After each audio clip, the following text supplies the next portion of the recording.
اللہ تبارک و تعالیٰ نے قرآن میں ارشاد فرمایا سورۃ النساء کے اندر اللہ پاک نے ارشاد فرمایا وَمَن يُشَاقِقِ الرَّسُولَ مِن بَعْدِ مَا تَبَيَّنَ لَهُ الْهُدَىٰ وَيَتَّبِعْ غَيْرَ سَبِيلِ الْمُؤْمِنِينَ نُوَلِّهِ مَا تَوَلَّىٰ وَنُصْلِهِ جَهَنَّمَ وَسَاءَتْ مَصِيرًا۔ توجہ رکھیے گا، اللہ پاک نے قرآن میں ارشاد فرمایا کہ جو شخص رسول کی مخالفت کرے بعد اس کے کہ اس کے لیے ہدایت واضح ہو گئی، ہدایت واضح ہونے کے بعد کیا وہ شخص کرے؟ رسول کی مخالفت کرے، اور پھر اس کے بعد کیا کرے؟ مومنین کے راستے سے علیحدہ اپنا راستہ نکالے، تو اللہ تبارک و تعالیٰ ارشاد فرما رہا ہے کہ ہم اسے اسی طرف پھیر دیں گے جس طرف وہ پھرے گا، اور ہم اسے جہنم میں داخل کر دیں گے، اور وہ کیا ہی بری پلٹنے کی جگہ ہے۔ یہ قرآن بیان کر رہا ہوں، کوئی قصہ کہانی نہیں ہے، اور الحمدللہ اہل سنت و جماعت کے جو عقائد ہیں یہ قرآن و حدیث سے ہیں۔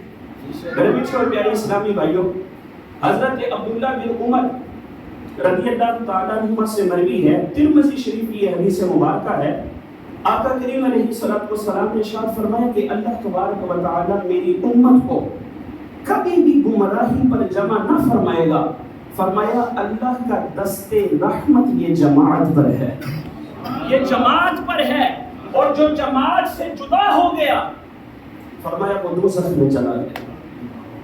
یہ جماعت کے ساتھ جڑنے کا فائدہ ہے، یہ اہل سنت و جماعت ہونے کا فائدہ ہے۔ آج لوگ پوچھتے ہیں سنی ہونا کیوں ضروری ہے؟ میں نے کہا اس لیے ہونا ضروری ہے۔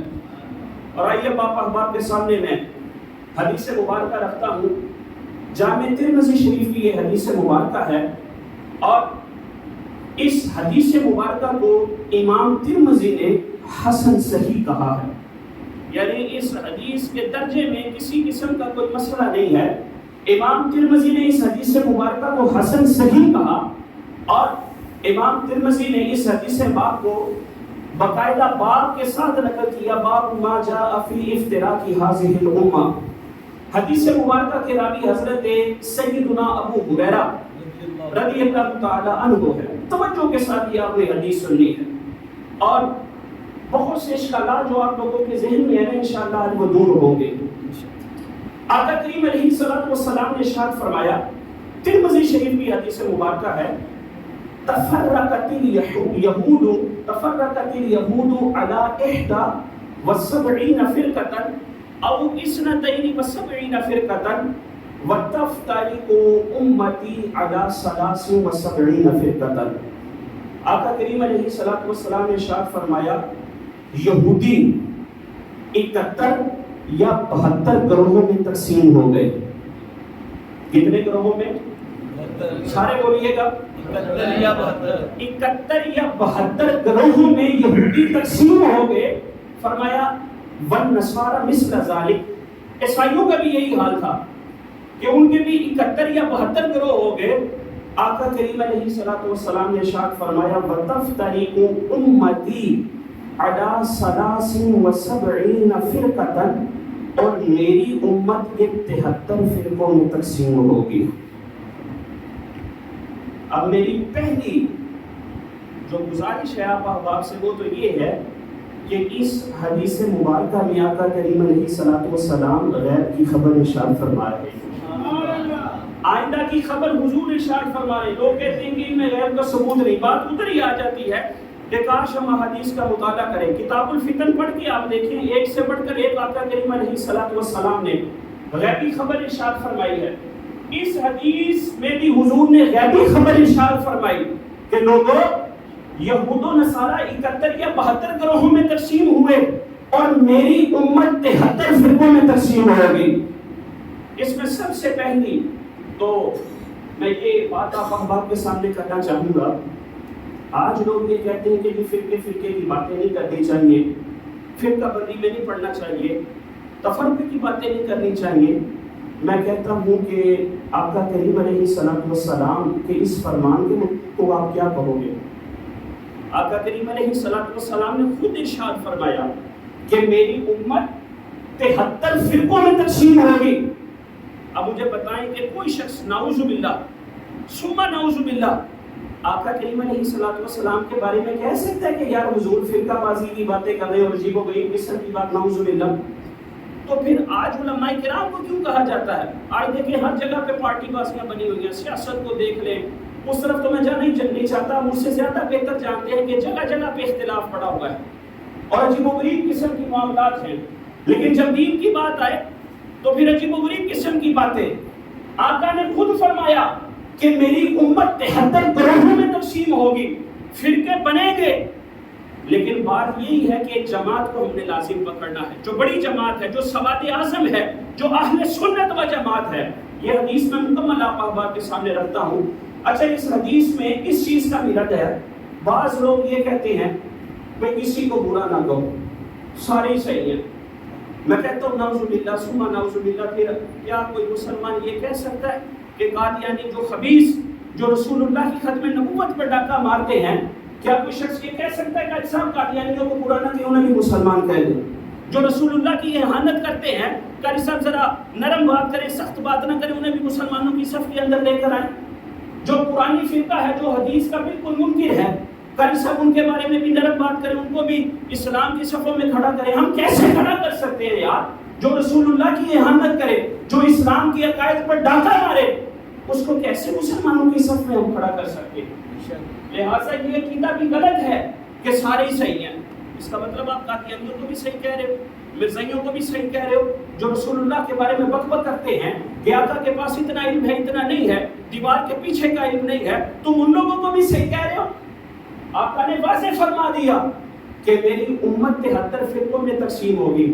ابھی آگے میں آپ کو جب مکمل حدیث سناؤں گا تو بالکل واضح ہو جائے گا۔ یہ حدیث اس لیے سنا رہا ہوں کہ یار ہمارے سنیوں کو بھی شعور ہونا چاہیے کہ اللہ کی رحمت سے جس جماعت کے ساتھ ہمارا تعلق ہے، یہ وہ پیاری جماعت ہے جس کو بڑے 50 سال نہیں، 100 سال نہیں، قسم رب کعبہ کی نبی پاک کی زندگی میں جو جماعت تھی اس کا نام اہل سنت و جماعت ہے۔ سبحان اللہ، نعرہ تکبیر، نعرہ رسالت، سرکار کی آمد، دلدار کی آمد، منٹار کی آمد، نعرہ رسالت۔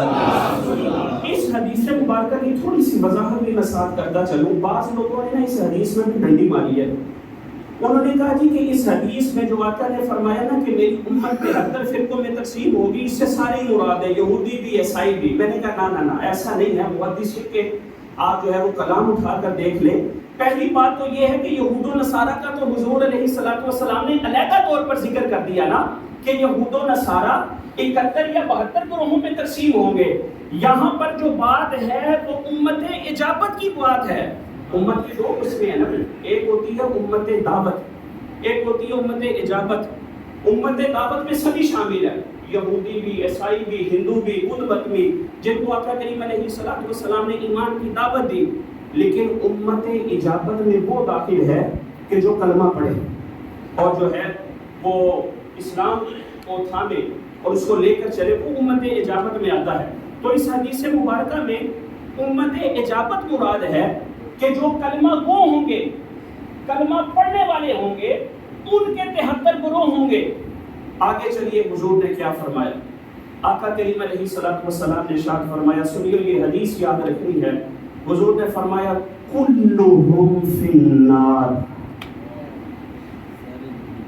حضور نے فرمایا سارے کے سارے جہنمی ہوں الا ملۃ واحدہ، سوائے ایک جماعت کے۔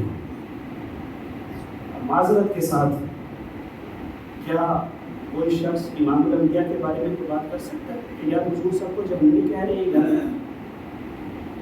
پتہ یہ چلا کہ بخشش اور نجات ان کی ہوگی جو صحابہ کے عقیدے پر عمل کرنے والے ہوں گے۔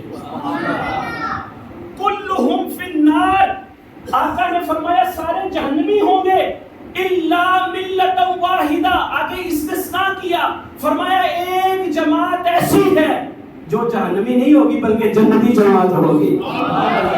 سنیو تمہیں مبارک ہو۔ وہ جنتی جماعت کون سی ہے آپ احباب کے سامنے رکھتا ہوں، لیکن اس سے پہلے مکمل حدیث سنانے سے پہلے چونکہ حدیث کی وضاحت بھی ضروری ہے، یہاں پر میں یہ بات کرتا چلوں کہ یہاں پر جو آقا کریم علیہ الصلوۃ والسلام نے جو یہ ارشاد فرمایا ہے نا کہ 73 فرقے ہوں گے جن میں سے 72 جہنمی ہوں گے، 72 میں جو اختلاف ہوگا، توجہ ادھر رکھیے گا، یہ بڑی اہم بات ہے، 72 میں جو اختلاف ہوگا وہ عقیدے کے لحاظ سے اختلاف ہوگا، اور جو ایک جماعت جنتی ہے نا اس میں فروعی اختلاف ہو سکتا ہے۔ جیسے بعض ندان حضرات یہ سوال کرتے ہیں ندانی میں کہ بھی امام اعظم ابو حنیفہ رحمۃ اللہ تعالی علیہ ان کا نماز کے مسائل میں امام شافعی سے اختلاف ہے، امام شافعی رحمۃ اللہ تعالی علیہ کا امام مالک رحمۃ اللہ تعالی علیہ کا امام احمد بن حنبل رحمۃ اللہ تعالی علیہ کا آپس میں نماز کے مسائل میں اختلاف ہے۔ جب اختلاف ہے تو یہ اختلاف کیسا؟ تو یاد رکھیے گا یہ عقیدے میں اختلاف، سارے بولیے یہ عقیدے میں اختلاف، یہ تو فروعی اختلاف ہے، کیونکہ امام اعظم بھی سنی ہے، امام شافعی بھی سنی ہے، امام مالک بھی سنی ہے، امام احمد بن حنبل بھی سنی ہے، بلکہ تمام اللہ کے اولیاء۔ میں ابھی آپ احباب کے سامنے بیان کروں گا، مختصر وقت میں رکھنے کی کوشش کروں گا کہ کون کون سے وہ بزرگ بندے ہیں کہ جنہوں نے واضح طور پر سنی ہونے کو بیان فرمایا ہے۔ تو میرے بھی چھوٹے اسلامی بھائیو یاد رکھیے گا یہ جو اختلاف ہے نا امام اعظم کا امام شافعی کا، یہ آج کل لوگوں کو جناب والا جھنجھوڑ میں ڈالنے کے لیے باتیں کی جاتی ہیں کہ بھئی پھر علماء کا تو اختلاف ہی بہت ہے، یہ مولویوں کے تو اختلاف ہی بہت ہے، امام اعظم کو پڑھیں وہ کچھ کہتے ہیں، امام شافعی کو پڑھیں تو وہ کچھ پڑھتے ہیں کہتے ہیں۔ یاد رکھیے گا کنز الامال کی حدیث مبارکہ ہے، آقا کریم علیہ الصلوۃ والسلام نے ارشاد فرمایا اس اختلاف کی طرف اشارہ کرتے ہوئے جو فروعی اختلاف ہے، حضور نے فرمایا اختلاف امتی رحمت، میری امت کا اختلاف باعث رحمت ہے۔ سبحان اللہ، یہ والا اختلاف کیا ہے؟ باعث رحمت ہے۔ جو اختلاف باعث ضرر ہے اور برا اختلاف ہے وہ عقیدے کا اختلاف ہے، عقیدے کا مختلف ہو جانا، عقیدے میں گڑبڑ ہو جانا یہ غلط بات ہے، لیکن جو فروعی اختلاف ہے یہ ٹھیک ہے، یہ ہو سکتا ہے۔ اسی طرح یہ بات میں آگے بھی کروں گا لیکن مختصر سی میں یہاں پر یہ کر دیتا ہوں۔ اسی طرح اگر کوئی حضور غوث پاک کے سلسلے میں قادری ہے، کوئی چشتی ہے، کوئی سہر بندی ہے، کوئی نقش بندی ہے، تو عجیب و غریب قسم کی باتیں کی جاتی ہیں کہ اختلاف کیا ہے۔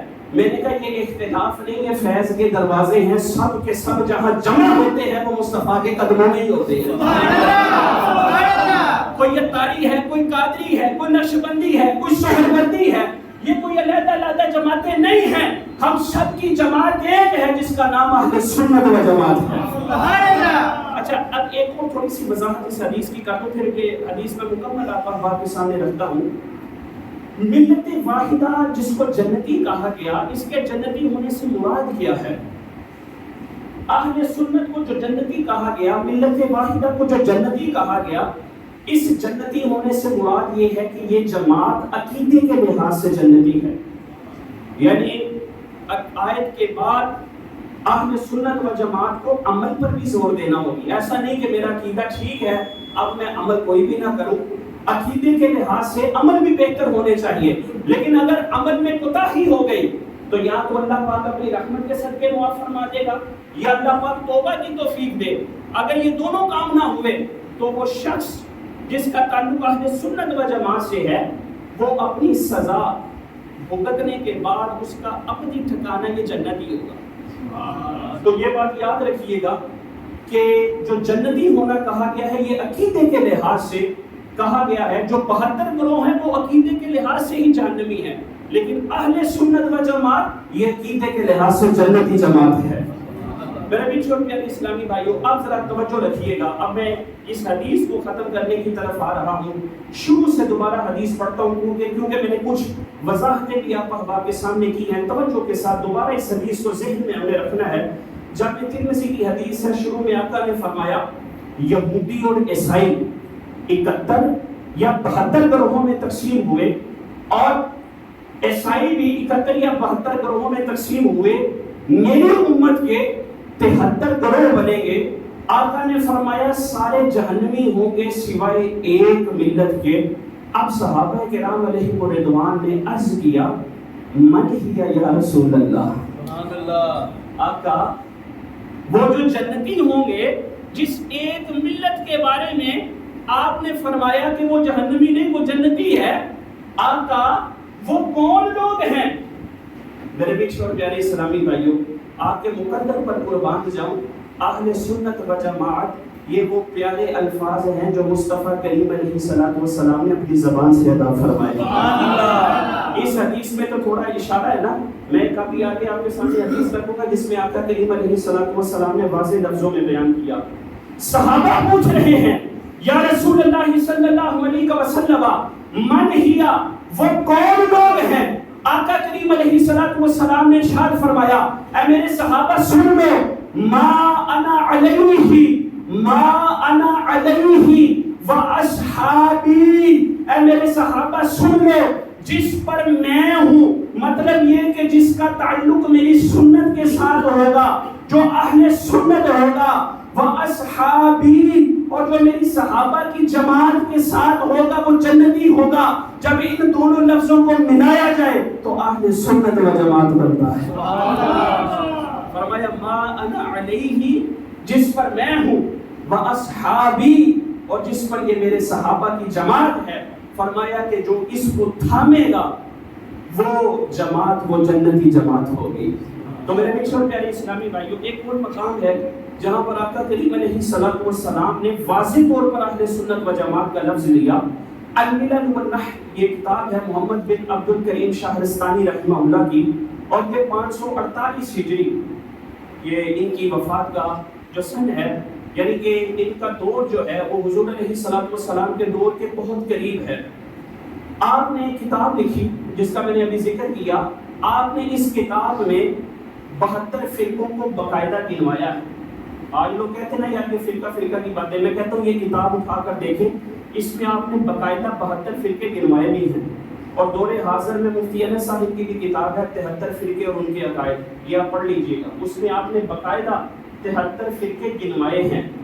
بہر اس کتاب میں محمد بن عبد الکریم شہرستانی علیہ رحمہ آپ فرماتے ہیں کہ حضور کا فرمان ہے کہ میری امت 73 فرقوں میں تقسیم ہوگی، الناجیۃ منھا واحدہ، ایک جماعت جنتی ہوگی، والباقون ہلاکا، اور باقی ہلاک ہونے والے ہوں گے۔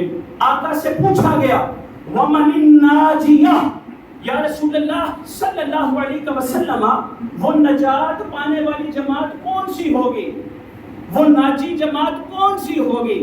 آقا کریم علیہ السلام نے ان لفظوں کے ساتھ فرمایا، حضور نے فرمایا اہل السنت و جماعت، حضور نے واضح طور پر فرمایا اہل سنت و جماعت۔ پھر دوبارہ پوچھا گیا قیلا وما السنت والجماعت، آقا اہل سنت و جماعت والے کون ہوں گے؟ پھر حضور نے وہی الفاظ دہرائے، فرمایا ما انا علیہ و اصحابی، جس پر میں ہوں اور میرے صحابہ ہیں۔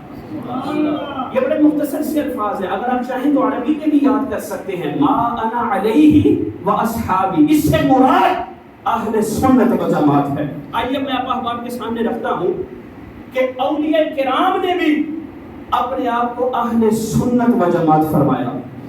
سب سے پہلے جیلانی کی طرف جو منسوب کتاب ہے بنیۃ الطالبین، اس کے صفحہ نمبر 121، ابھی میرے سامنے اس کا ٹکڑا موجود ہے، آپ فرماتے ہیں اما الفرقۃ الناجیہ فہی اہل السنت والجماعت، لوگوں سن لو جو جماعت جنتی ہے، جو نجات پانے والی ہوگی وہ اہل سنت و جماعت والی ہوگی۔ یہ حضور غوث پاک فرما رہے ہیں۔ اور آئیے لاہور کی دھرتی کے بزرگ کی بات بھی آپ کے سامنے رکھ دو۔ کشف المحجوب میں حضور داتا گنج بخش کیا فرماتے ہیں؟ حضور داتا گنج بخش نے نا ایمان کی جب وضاحت کی، کشف المحجوب میں نا ایک جگہ پر آپ نے ایمان کی تعریف کی کہ ایمان کسے کہتے ہیں، اور آپ نے اس میں ارشاد فرمایا کہ ایمان اقرار باللسان بھی ہے، زبان سے اقرار کرنا بھی ہے، وتصدیق بالقلب، اور قلب کی تصدیق ہونا بھی ضروری ہے۔ اس کے بعد جو آپ نے ارشاد فرمایا، آپ فرماتے ہیں اتفاق است میان اہل السنت والجماعت، کہا اس بات پہ اہل سنت و جماعت کا اتفاق ہے۔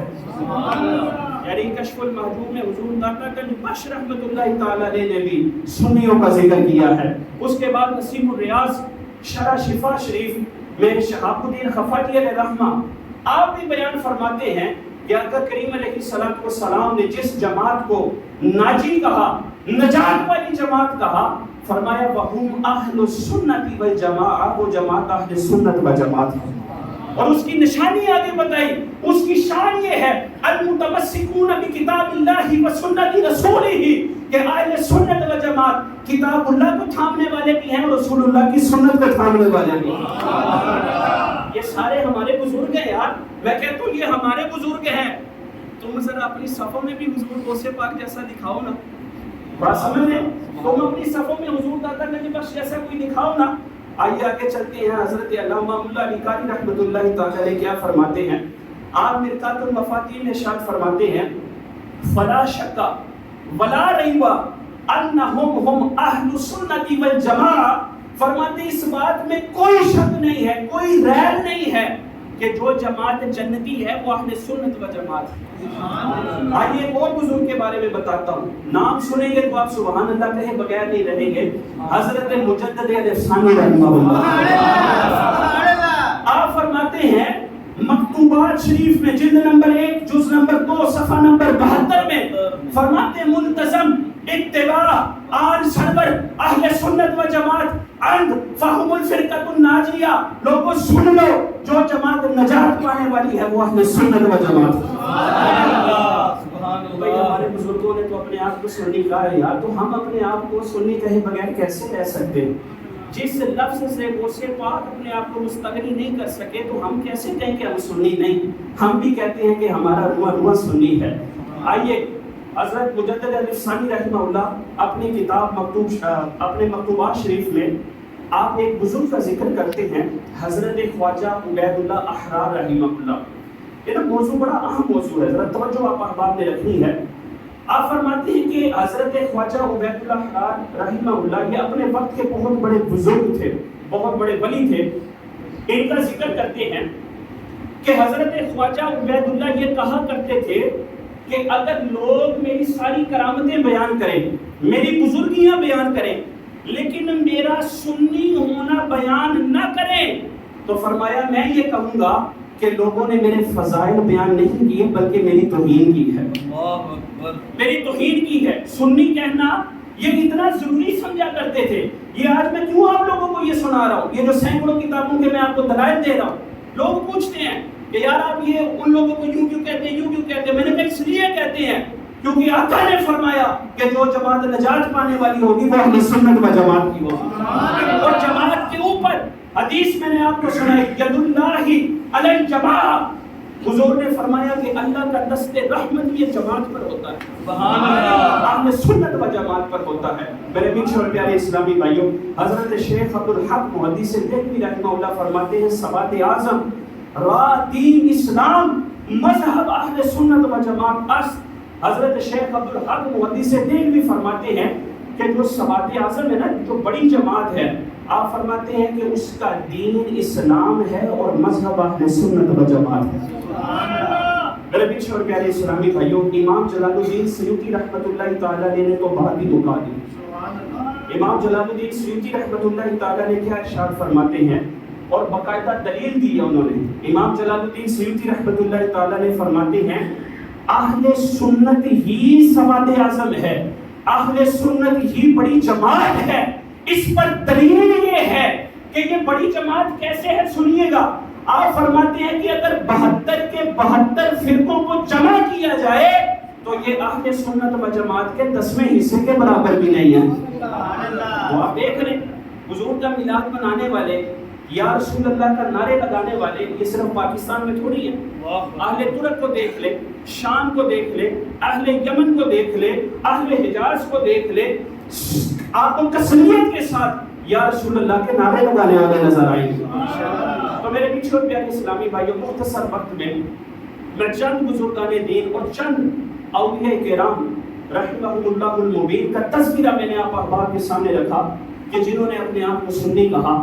میں نے کہا یہ تو بزرگوں نے تذکرہ کیا نا، میں تو یہ کہوں گا یہ زمین بھی سنی ہے، وہ آسمان بھی سنی ہے، جلوہ خورشید سنی، کہکشاں بھی سنی ہے، قطرہ شبنم بھی سنی، باغ بھی سننی ہے، لفظ کی تاثیر سننی، داستان بھی سننی ہے، مایہ ملت بھی سننی، نگہبان بھی سننی ہے۔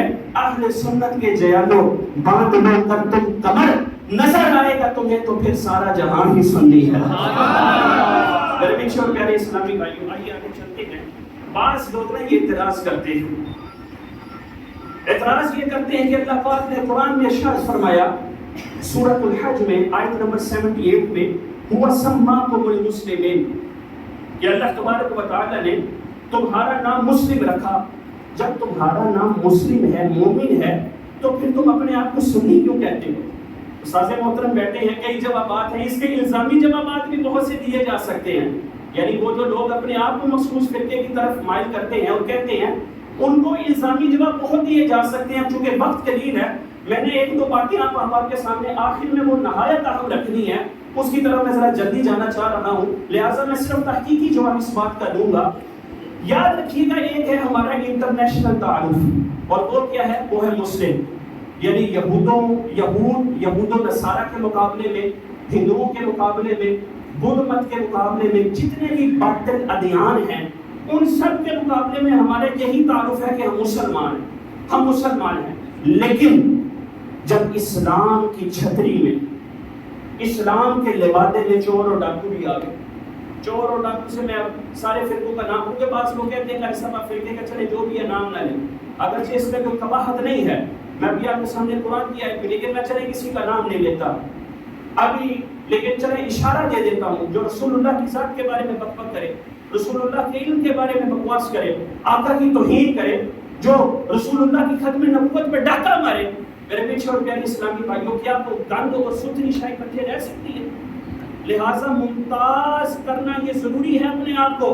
ہماری کوئی، وہ بھی اپنے آپ کو مسلمان کہتے ہیں، ہم بھی مسلم کہتے ہیں، تو کوئی فرق تو ہونا چاہیے نا۔ تو اس فرق کے لیے ہم اپنے آپ کو اہل سنت و جماعت کہتے ہیں۔ اللہ پاک نے قرآن میں فرمایا، میں دلیل کے ساتھ بات کروں گا، سورہ آل عمران 179 ہے، اللہ پاک نے ارشاد فرمایا ما کان اللہ لیذر المؤمنین علی ما انتم علیہ حتی یمیز الخبیث من الطیب۔ اللہ پاک نے ارشاد فرمایا کہ اللہ کی یہ شان نہیں ہے کہ اے ایمان والو تمہیں اسی حالت پر چھوڑ دیا جائے جس پہ تم ہو، بلکہ اللہ کی کیا شان ہے؟ فرمایا حتی یمیز الخبیث من الطیب، اللہ کی شان یہ ہے کہ گندی چیز کو ستھری شے سے جدا کر دیا جائے۔ بھئی یہ تو رب کا طریقہ ہے نا یار، یہ ہم نے اپنی طرف سے یارو نہیں بات کی، خدا کے لیے ہماری باتیں سنو یار اور سمجھو۔ اللہ قرآن میں فرما رہا ہے، کبھی بھی یار آپ لوگ بتائیں حق اور باطل اکٹھے رہ سکتے ہیں؟ اللہ تو قرآن میں فرماتا ہے جاء الحق وزهق الباطل ان الباطل کان زہوقا۔ اب ترجمہ رہنے دے تو ویسی سمجھ لگے ہوگی آپ، کبھی بھی حق اور باطل یہ اکٹھا نہیں رہ سکتا، امتیازی حیثیت ہونا ضروری ہے۔ چلیے ایک اور دلیل آپ کے سامنے میں رکھتا ہوں اسی پر، کہ ہم اپنے آپ کو جو سنی کہتے ہیں، اس کی ایک اور مثال ہے، اور یہ جامع ترمذی شریف سے میں دے رہا ہوں۔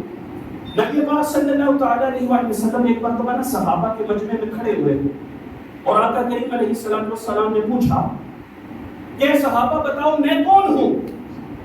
صحابہ کرام نے عرض کیا انت رسول اللہ۔ اب حضور کا جو یہ تعارف ہے نا، یہ وہ تعارف ہے جو اللہ نے قرآن میں بیان فرمایا۔ اللہ نے قرآن میں حضور کے لیے فرمایا محمد رسول اللہ۔ اب یہ حضور کا انٹرنیشنل تعارف ہے جو اللہ نے قرآن میں بیان فرمایا۔ صحابہ نے بھی یہی کہا کہ انت رسول اللہ، لیکن آقا کریم علیہ السلام کے پیش نظر اس دن اور بات تھی۔ نبی کریم صلی اللہ تعالی علیہ وسلم یہ بتانا چاہتے تھے کہ منافقوں نے میرے گھرانے پر اعتراض کیا ہے، توجہ رکھیے گا، میرے گھرانے پر اعتراض کیا ہے۔ صحابہ نے تو جواب صحیح دیا، انت رسول اللہ، آپ اللہ کے رسول ہیں، لیکن آقا کریم علیہ السلام نے کیا ارشاد فرمایا؟ حضور نے ارشاد فرمایا، لوگوں سن لو، جامع ترمذی کی حدیث ہے، انا محمد بن عبداللہ ابن عبد المطلب، لوگوں سن لو میں محمد بن عبداللہ بن عبد المطلب ہوں۔ سبحان اللہ۔ بتانے کی وجہ یہ تھی کہ منافقین نے میرے گھرانے پر اعتراض کیا ہے، میں محمد صلی اللہ علیہ وسلم یہ بتانا چاہتا ہوں کہ میں محمد عبداللہ کا بیٹا ہوں، اور عبداللہ جیسا باپ کسی کا باپ نہیں، اور عبد المطلب جیسا دادا کسی کا دادا نہیں۔ حضور علیہ السلام نے اپنے گھرانے کو بیان کرنے کے لیے خاص طور پر ان الفاظ کو استعمال کیا۔ اب دیکھیں نا، ضرورت کے پیش نظر حضور علیہ السلام، اسی طرح ہمارا بھی انٹرنیشنل تعارف یہ ہے کہ ہم مسلمان ہیں، لیکن جب باطل ہمارے ساتھ ملا تو اپنے آپ کو امتیازی حیثیت دینا میرے میٹھے اور پیارے اسلامی بھائیوں یہ ضروری ہو گیا۔ اب آخری 2 احادیث ہیں، یہ میں آپ کے سامنے رکھوں گا، یہ میری باتوں کا نچوڑ ہے جو میں رکھنے لگا ہوں، اس کے بعد اختتام کی جانب آتا ہوں۔ میں نے ابھی آپ کے سامنے ساری وضاحت رکھ دی ہے کہ فرقے ہوں گے، گمراہی پھیلے گی۔ میرے یارو، ہدایت اسی کے اندر ہے، کامرانی اور کامیابی اسی کے اندر ہے کہ ہم اہل سنت و جماعت کے ساتھ منسلک رہیں۔ اب آپ کے ذہن میں یہ کوشچن آ رہا ہوگا کہ قاری صاحب ہمیں کچھ چند مثالیں دے ہی دیں کہ فرقے کیسے بنے، یا کوئی 2-3 فرقوں کی مثالیں دے دیں۔ تو چلے میں حدیث مبارکہ کے تحت آپ کے سامنے ایک حدیث رکھتا ہوں۔ سنن ابی داؤد شریف کی یہ حدیث ہے، کتاب السنہ، باب فی لزوم السنہ، جلد نمبر 2 ہے، صفحہ نمبر 610 ہے۔